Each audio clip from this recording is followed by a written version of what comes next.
Amém. Pai do Senhor, igreja. Amém. Glória a Deus. Você que pode abrir sua Bíblia. Romanos capítulo 12, versículo 8. Romanos capítulo 12, versículo 8. Vamos à nossa aula 16 do ministério. Estamos falando sobre as disciplinas espirituais. A disciplina de hoje é contribuição. Amém? Romanos capítulo 12, versículo 8 diz assim: o que exorta, faça-o com dedicação. O que contribui, com generosidade. O que preside com zelo, e o que exerce misericórdia com alegria. Tá? Só a parte que está no meio do versículo, que diz o que contribui com generosidade. Amém? Nossa aula hoje é sobre a contribuição. Interessante que nessa passagem, é uma passagem que Paulo está citando alguns dons. Então Deus, ele considera, né? Paulo, ele nos traz esse ensino de que a contribuição é considerada um dom, né? Vamos falar sobre a contribuição, né?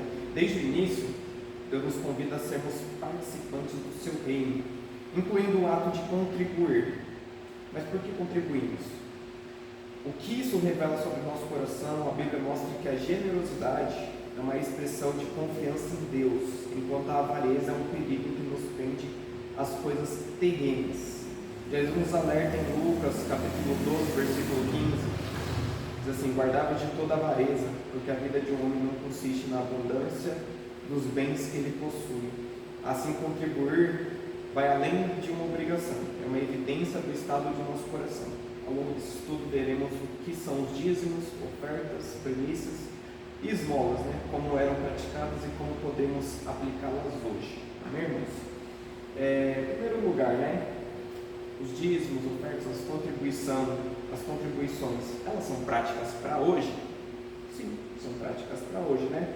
Muitas pessoas questionam se as contribuições como o dízimo e as ofertas ainda são válidas nos dias de hoje, né? Para responder, precisamos olhar para a história e para a Bíblia, né? Os dízimos significa o quê? É a 10ª parte de alguma coisa, né? Que é uma prática que antecede a lei de Moisés, né? Antes da lei, né? Abraão entregou o dízimo a Melquisedeque, um sacerdote que representava Cristo, né? Está lá em Gênesis capítulo 14, nos versículos 18 até o 20, né? Jacó também prometeu dar o dízimo como expressão de gratidão e confiança em Deus. Está lá em Gênesis capítulo 28, tá? Então muitas pessoas têm dúvidas, questionamentos, ou até mesmo afirmam, né, com certeza, que os dízimos não são para os dias de hoje, porque os dízimos estavam na lei de Moisés, e com a cruz, né, com a graça, com a nova aliança, eles dizem, né, que toda a lei foi abolida, que toda a lei já foi cumprida, né? Mas os dízimos e as ofertas, elas antecedem a lei, né? Desde Abraão, desde Jacó, já se praticava o dízimo, né? Na lei, no caso, o dízimo foi formalizado, né, para sustentar o sacerdócio levítico e o templo, né? Está lá em Números capítulo 18, versículo 24, diz assim: porque os dízimos dos filhos de Israel que apresentam ao Senhor em oferta, esses eu dei por herança aos levitas, porque eu lhes disse: vocês não terão nenhuma herança dos filhos de Israel. Só os levitas eram sacerdotes, eles não tinham herança, eles não tinham um trabalho pelo qual eles geravam renda. Então os dízimos, as ofertas que eram entregues, eram o sustento deles, né? E muita gente usa isso como hoje, como era entregue para os levitas, a gente só deve entregar para os levitas, só para quem é da tribo de Levi, não deve se entregar o dízimo na igreja. Não é assim que é, né? A gente pode ver no Novo Testamento, Hebreus 7, mostra que o dízimo foi transferido, né? Ele foi continuado do sacerdócio levítico para o sacerdócio de Melquisedeque, né? Ou seja, para Cristo, né? Em Hebreus capítulo 7, o capítulo 7 ele é bem rico, né? Fica até como uma lição de casa, né? Um conselho para lermos, né? depois do estudo, mas o versículo 4 já começa a dizer, né? Vejam como era grande esse a quem Abraão, o patriarca, pagou o dízimo, tirando dos melhores despojos. Ora, os que dentre os filhos de Levi recebem o sacerdócio têm ordem, de acordo com a lei, de recolher os dízimos do povo, ou seja, dos seus irmãos, embora estes sejam descendentes de Abraão. Entretanto, aquele cuja genealogia não se inclui entre os filhos de Levi, recebeu dízimos de Abraão e abençoou aquele que havia recebido as promessas. Evidentemente, não há dúvida de que o inferior é abençoado pelo superior. Aliás, aqui os que recebem dízimos são homens mortais, porém ali o dízimo foi recebido por aquele de quem se testifica que vive. E por assim dizer, também Levi recebe dízimos. Levi que recebe dízimos pagou-os na pessoa de Abraão, porque Levi, por assim dizer, já estava no corpo de seu pai Abraão, quando Melquisedeque foi ao encontro deste. Amém? Então, só para explicar, para ficar mais claro, Abraão, ele foi para a guerra para resgatar o seu sobrinho Ló, e ali ele venceu 4 reis. Esses 4 reis já tinham vencido 5 reis, então existia um grande despojo, umas grandes riquezas que eles estavam carregando. Quando Abraão ele vence aqueles reis, toda aquela riqueza fica nas mãos de Abraão. Mais ainda do que isso, Abraão já era muito rico, muito próspero. E quando ele está voltando no caminho, diz que veio ao encontro dele um homem chamado Melquisedeque. Esse homem chamado Melquisedeque, ele diz que ele era sacerdote do Deus Altíssimo, que ele também trazia pão e vinho, né, que são os símbolos do corpo e do sangue de Cristo. E que ali, quando a Melquisedeque chega até Abraão ele entrega os dízimos até Melquisedeque. Então aqui em Hebreus, o escritor da carta aos Hebreus, no Novo Testamento, ele está dizendo que quando Abraão ele dá o dízimo a Melquisedeque, Abraão representando Levi, que era o seu bisneto, que era quem deveria receber os dízimos, então Levi estava entregando os dízimos a Melquisedeque. Então, como diz lá nos Salmos, Melquisedeque não tem descendência.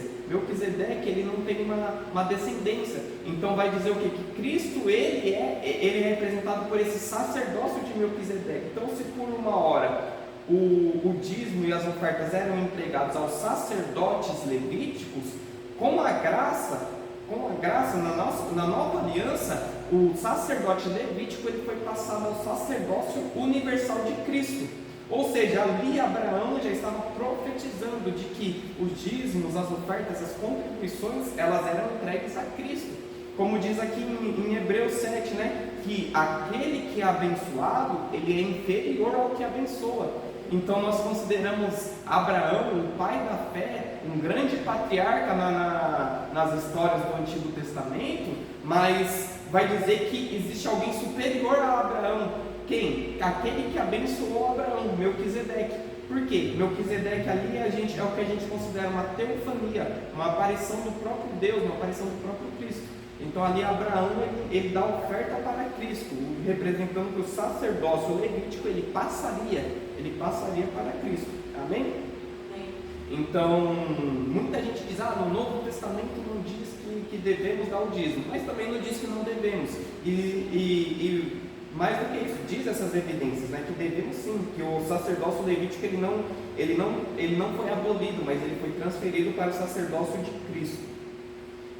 Além disso, Jesus confirmou a prática ao dizer aos fariseus que deveriam dar o dízimo sem negligenciar a misericórdia, a justiça e a fé. Está lá em Mateus 23.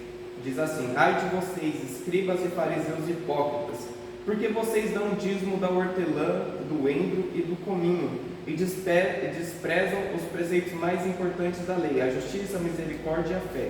Mas vocês deveriam fazer estas coisas sem omitir aquelas. O que Jesus está dizendo? Vocês fariseus, vocês são fiéis no dízimo, porque vocês dão um dízimo de pequenas coisas, vocês dão ofertas de pequenas coisas, mas existem pessoas que estão precisando da fé, da misericórdia, da justiça, e vocês não praticam isso para com aquelas pessoas. Vocês estão sendo minuciosos em algumas práticas e em outras vocês não estão sendo, vocês estão omitindo. Então o que Jesus diz? Jesus diz: deixem de dar o dízimo para fazer a justiça? Não, Jesus diz: façam estas coisas sem omitir aquelas. Vocês devem fazer a justiça, praticar a fé, a justiça e a misericórdia, sem deixar de dar o dízimo. Ou seja, vocês devem dar o dízimo sem deixar de praticar a justiça, a misericórdia e a fé. Fazer os dois. Fazer as duas coisas. Não é, uma coisa não anula o outro. Não, eu não dou o dízimo, mas eu dou esmola. Eu não dou o dízimo, mas eu entrego uma cesta básica para o meu irmão. Eu prefiro ajudar o pobre do que dar o dízimo na igreja. Tem gente que fala isso e na verdade não faz nenhum dos dois.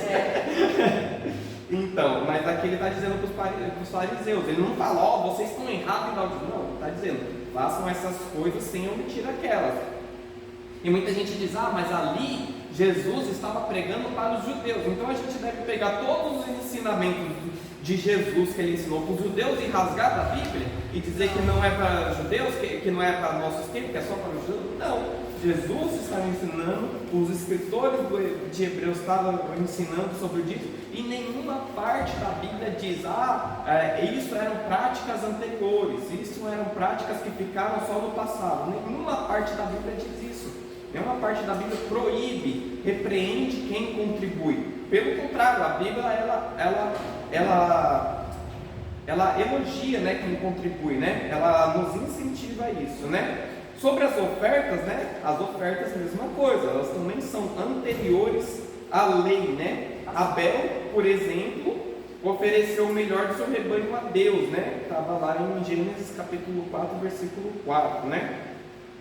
Durante a lei, as ofertas também eram feitas, né, como expressão de gratidão, adoração, e também nas comemorações, né, eram feitas as ofertas, né.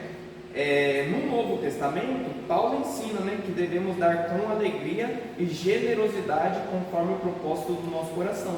Está lá em 2 Coríntios, capítulo 9, versículo 7, né, cada um contribua segundo tiver o proposto no coração, não com tristeza ou por necessidade, porque Deus ama quem dá com alegria. Amém? Então, da mesma forma dos dízimos, as ofertas, elas vêm desde antes da lei. Então muita gente fala: mas a lei já passou. Não, a lei ela foi cumprida em Cristo, mas coisas que eram morais, coisas que eram princípios até mesmo antes da lei, permanecem. Não é à toa que não matarás, era antes da lei, foi durante a lei, e então a lei se cumpriu, então hoje a gente pode matar? Não matarás permanece, não adulterarás. Todos esses mandamentos que são princípios morais, eles permanecem, e a contribuição é um princípio moral. Amém? Podemos falar também, já falamos do dízimo, das ofertas, as primícias também, né? As primícias representam a primeira parte de tudo que recebemos, né? Antes da lei, Abel já demonstrava essa prática, né? Vai dizer que Caim deu do fruto no fim dos tempos, mas Abel, por outro lado, deu das primícias do seu rebanho. Deus rejeitou Caim e sua oferta, mas recebeu Abel e sua oferta, né? Então, as primícias, né, elas também são uma prática desde antes da lei, desde a antiga aliança, mas elas também permanecem, né, na nova aliança, né? Em Êxodo, capítulo 23, versículo 19, diz, né: tragam as primícias dos frutos de sua terra à casa do Senhor seu Deus. O versículo continua. E hoje, né, oferecer as primícias é um ato de consagração e gratidão, né? Romanos capítulo 11, né, na nova aliança já, versículo 16 diz: e se forem santas a primícia da massa, igualmente será santa a sua totalidade. Se for santa a sua raiz, também os ramos o serão. Ou seja, a primícia ela é um ato de contribuição, mas também de consagração. O que está dizendo? Se os ingredientes da massa eles são santos, ou seja, são separados a Deus, são consagrados a Deus, toda a massa ela se torna santa. Se a raiz de uma planta, de uma árvore é santa, todos os ramos, todos os frutos também são santos. Ou seja, o que a gente santifica, mesmo que seja, o que a gente santifica na primeira parte, mesmo que seja algo pequeno, todo o seu total vai ser santificado. Amém? Então as primícias, elas são essa expressão, né, de consagração, de reconhecermos que Deus está em primeiro lugar, e quando nós entregamos a primeira parte para Deus, todo o resto a gente considera que também é de Deus, mas Ele coloca sobre nossa administração. Amém? Falamos sobre dízimos, sobre ofertas, sobre as primícias. Também devemos falar sobre as esmolas, né? As esmolas sempre foram incentivadas como um ato de compaixão para com os necessitados, né? Provérbios capítulo 19, versículo 17 diz, né? Quem se compadece do pobre, empresta ao Senhor. Jesus também nos ensina a ajudar os pobres com discrição, sem buscar reconhecimento em Mateus 6, né? Quando ele diz, né? Quando forem dar esmolas, não façam como os hipócritas que tocam trombetas, mas o que sua mão esquerda fizer, a direita não veja. Então, assim, o ajudar aos pobres, o ajudar aos necessitados sempre foi incentivado, desde o começo até o fim da Bíblia. Quando Deus chama Abraão, ele fala: eu te abençoarei quem te abençoar, mas farei que todas as nações sejam abençoadas através de ti. E ele termina dizendo: seja tu uma bênção. Ou seja, mais do que sermos abençoados, nós devemos ser uma bênção na vida das pessoas, né? Jesus também diz, né? Naquele dia, eu direi para alguns, né? Eu tive fome e você me deste de comer, tive sede e me deste de beber, eu estive nu e me deste de vestir, eu estive preso e vocês me visitaram, né? Então perguntarão para ele: quando fizemos isso ao Senhor? E ele dirá: quando fizeram um dos meus pequeninos, né? Então, quando a gente contribui, quando a gente dá a esmola, quando a gente ajuda o próximo, nós estamos fazendo isso para o próprio Deus, né? E nós estamos edificando o corpo de Cristo, né? Também, né? Mas então, aquele esmola que você dá dinheiro àquele que está ali sentado, necessitado, também faz essa parte? Sim. Nós devemos contribuir tanto no tempo, seja no que for. Exatamente, tanto no tempo, né, com os dízimos, né, com as ofertas, com as primícias. Mas você está na rua, você ajuda o necessitado. Nós devemos também dar esmola. Muita gente tem essa mentalidade: mas eu não sei o que a pessoa vai fazer com o dinheiro. Eu não sei o que a pessoa vai fazer. A maioria das pessoas pensa nisso. Isso daí é com a pessoa e Deus. É a mesma coisa. Muita gente, é um assunto delicado tocar no assunto da contribuição, é um assunto polêmico, porque muita gente escandalizou, muita gente fez mau uso das ofertas, dos dízimos, existe muito escândalo, e por isso muita pessoa fala: eu não vou dar o dízimo na igreja porque o pastor é ladrão, porque não sei o quê, porque, entendeu? Existe muito escândalo, existe muita injustiça, muita gente julga sem nem saber. Eu era um desses que julgava sem conhecer: não vou para a igreja porque o pastor é ladrão. Julgava sem nem conhecer a vida de ninguém, sem nem saber.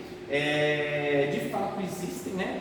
Existem essas pessoas que infelizmente, né, usam o nome de Deus, né,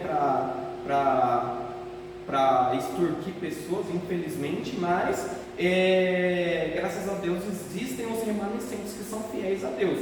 E assim, é a mesma coisa. O dízimo ele não é seu, a oferta ela não é sua, as primícias não são suas e as esmolas também não são suas. A partir do momento que você entregou na mão de outra pessoa, você entregou na mão do sacerdote para administrar aquele dízimo, aquela oferta, ou na mão de alguém necessitado, você entregou nas mãos de Deus. Você está falando: Senhor, eu estou entregando, estou fazendo a minha parte. Senhor, eu estou contribuindo, tanto com o necessitado, quanto com o dízimo da oferta. Que o Senhor faça que essa pessoa administre bem esse dinheiro, nessa contribuição, mas está nas mãos de Deus. Você não está entregando para uma pessoa, está entregando para Deus. Por isso que nós não devemos olhar para o homem, devemos olhar para Cristo, né? Amém?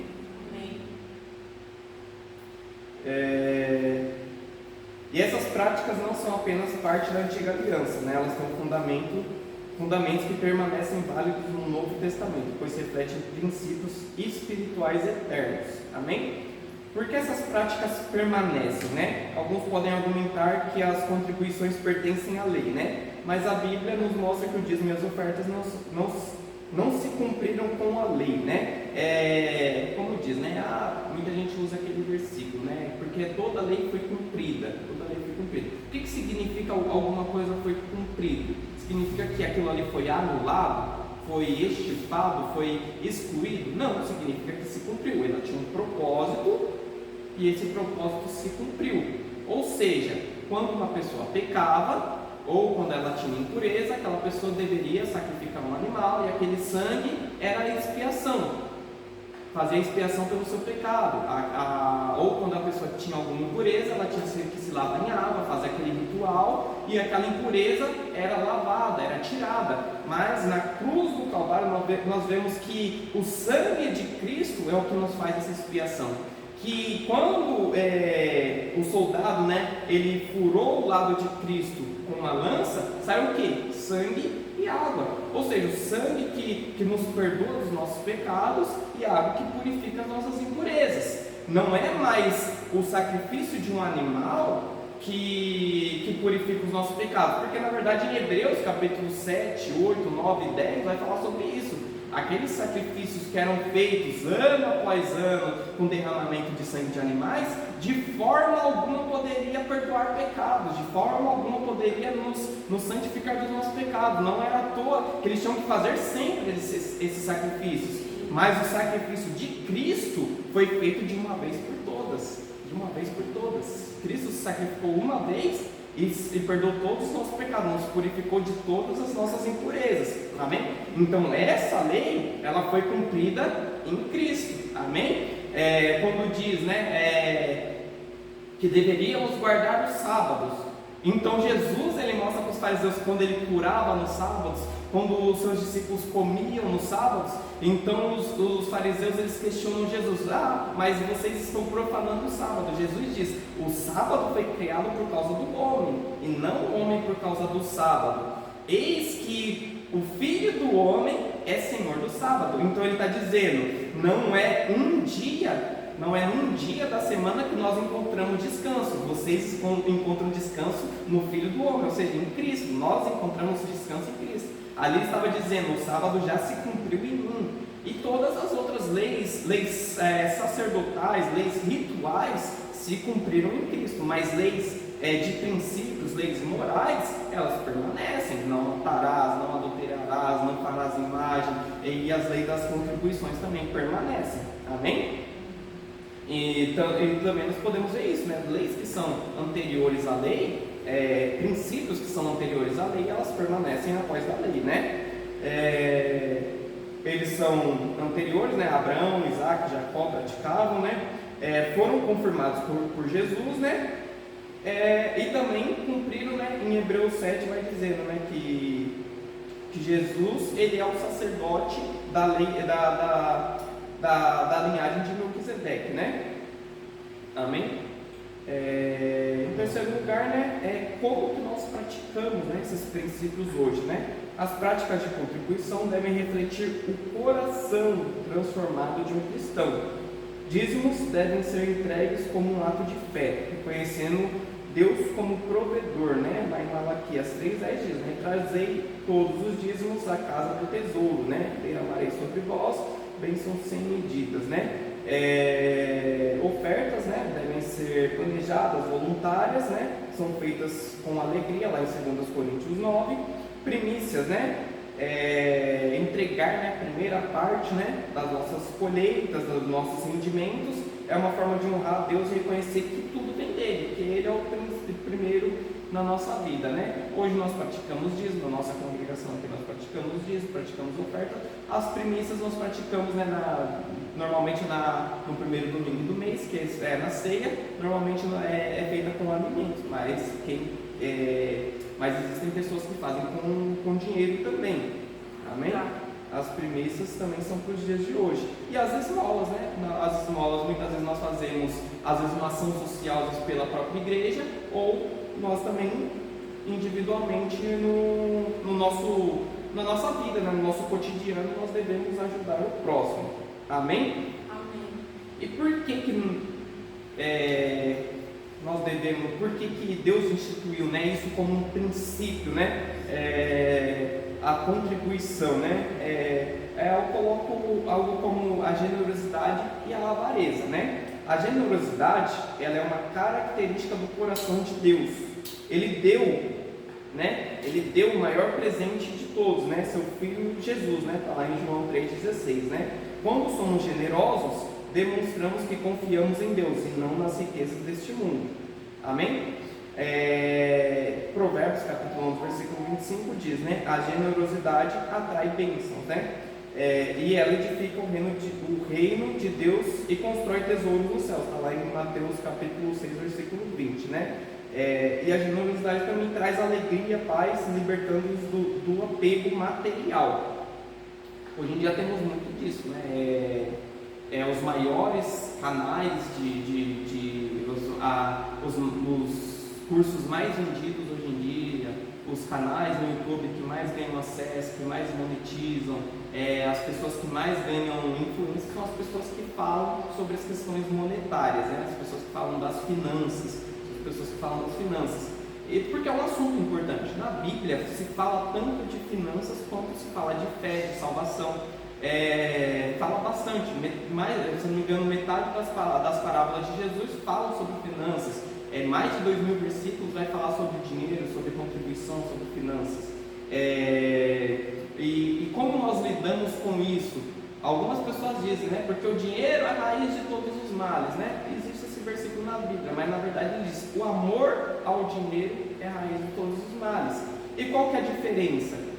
A questão uma pessoa pode ter dinheiro e não ter amor por ela, não ter amor pelo dinheiro, o dinheiro ser uma ferramenta, ser um instrumento que você pode abençoar pessoas, que você pode usar para o seu próprio bem também, que você pode ajudar no reino de Deus, né? Contribuir com o reino de Deus para que ele avance, né? Ou você pode ser uma pessoa que ama o dinheiro, e tem pessoas que amam o dinheiro e nem tem ele.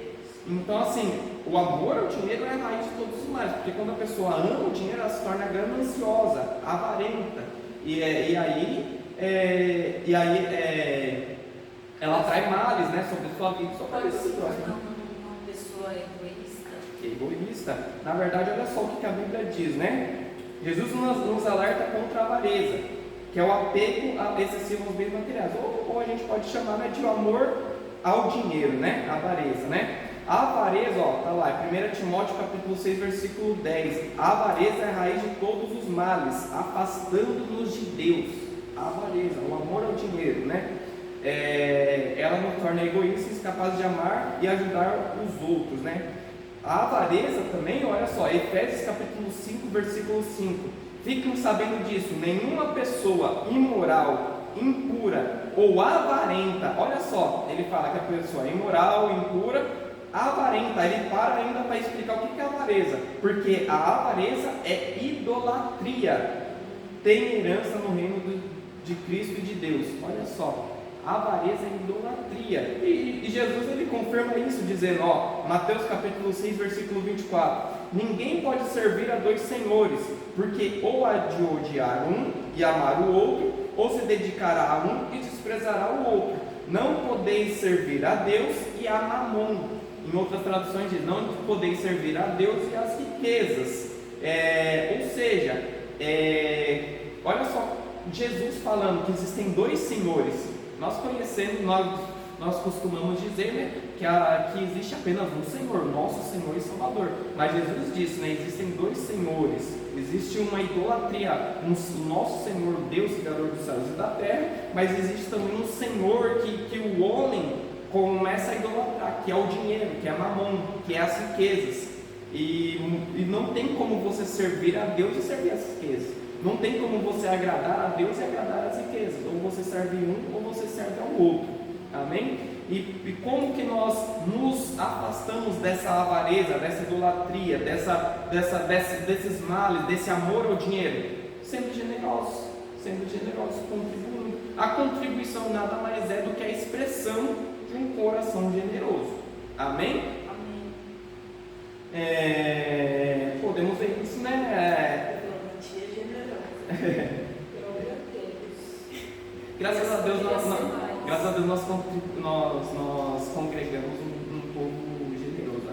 Todos Amém, nós que estamos Senhor, aqui seja. temos um coração como o coração de Deus. Né? Verdade. Assim como Ele entregou, né, o seu bem mais precioso, o seu Filho unigênito, né, que nós temos esse coração. Né? Exemplos bíblicos nós podemos ver o rico insensato, né? Tem lá aquela parábola, Lucas 12, né, versículo 16, aquele homem que fala: minhas riquezas se abundam, meus celeiros estão transbordando, o que eu vou fazer? Vou derrubar o meu celeiro, construir um maior para que caiba mais coisa. E aí Deus diz, né, louco, e se hoje te pedirem a tua alma? Como está a tua alma? Seu celeiro está cheio, mas e a tua alma? Como está? É forte essa parábola. Porque quando se fala de bênção na Bíblia, quando se fala de ser cheio de preenchimento na Bíblia, a Bíblia ela nos associa a um rio. O quê? Que conforme a água entra, a água sai, a água continua correndo. Ela não nos associa com represas, né? Que a água entra e fica lá parada, represada. Assim deve ser as nossas questões financeiras, nossas questões monetárias. Quanto mais Deus nos abençoa, mais a gente abençoa o próximo. E quanto mais a gente abençoa o próximo, mais Deus vai nos abençoando. Nós devemos ser como um rio, né? Um rio que flui, né? Um rio que nunca se extingue. Vai de abundâncias, né? Exatamente, transbordar na vida do próximo. Então é naquele versículo, né, que não sei aonde, mas que fala que aquele que a gente tem que ajudar o nosso irmão, ajudar o nosso próximo. Tem vários versículos que falam sobre isso, né? O próprio Jesus disse, né? Quando vocês fazem a esses pequeninos, vocês estão fazendo a mim. E ele vai exortar: afastai-vos de mim, vós, porque eu não vos conheço. Porque eu tive fome e vocês não me deram de comer, tive sede e vocês não me deram de beber. E ele continua. Aí ele fala: quando, Senhor, que a gente te viu nessa situação e a gente não fez isso? Ele fala: quando vocês viram qualquer um. Tem que falar: aquele que vê seu irmão passar necessidade, não ajuda. Exatamente. Tem também o Tiago, tem um versículo de Tiago que diz, né? Quando vocês forem visitar alguém necessitado, não simplesmente diga para a pessoa: Deus te abençoe, eu vou orar por você. Sim. Mas vai lá e abençoa essa pessoa você mesmo. Então, que ele diz, né, sobre essa questão, né, da fé sem obras, ela é morta. Nós dizemos que temos fé, mas aí as nossas obras não condizem com a nossa fé. Aí ele fala: me mostra essa sua fé sem obras, que eu, pelas minhas obras, eu te mostro a minha fé. Amém? Então, se nós dizemos que nós servimos a esse Senhor, a esse Deus generoso que entregou tudo para nós, Como diz, nós faça devemos... de coração, não por obrigação. Exatamente. Faça de coração, não por necessidade, por obrigação. Ou querendo algo em troca. Né? Amém? Então é isso. A forma como nós contribuímos revela o estado do nosso coração. E não é sobre a quantidade que você dá. Jesus vai falar daquela pobre viúva, que os ricos davam grandes quantidades. Mas ele vai dizer: quem deu mais? A viúva. Porque ela não deu o que sobrava, ela deu tudo que ela tinha. Sim. Entendeu? É isso. Amém, irmãos? Contribuir é muito mais do que uma obrigação. É um ato de adoração e de obediência que reflete um coração transformado. A generosidade traz bênçãos, alegria e paz, enquanto a avareza nos prende às coisas desse mundo e nos afasta de Deus. Que possamos examinar nossos corações e perguntar: minha contribuição reflete confiança em Deus? Estou vivendo com generosidade ou preso pela avareza? Assim como Deus nos amou e deu o seu melhor, que sejamos generosos, confiando que Ele é fiel para prover tudo o que precisamos. Amém, irmãos? Essa é a aula de hoje. Deus abençoe a todos.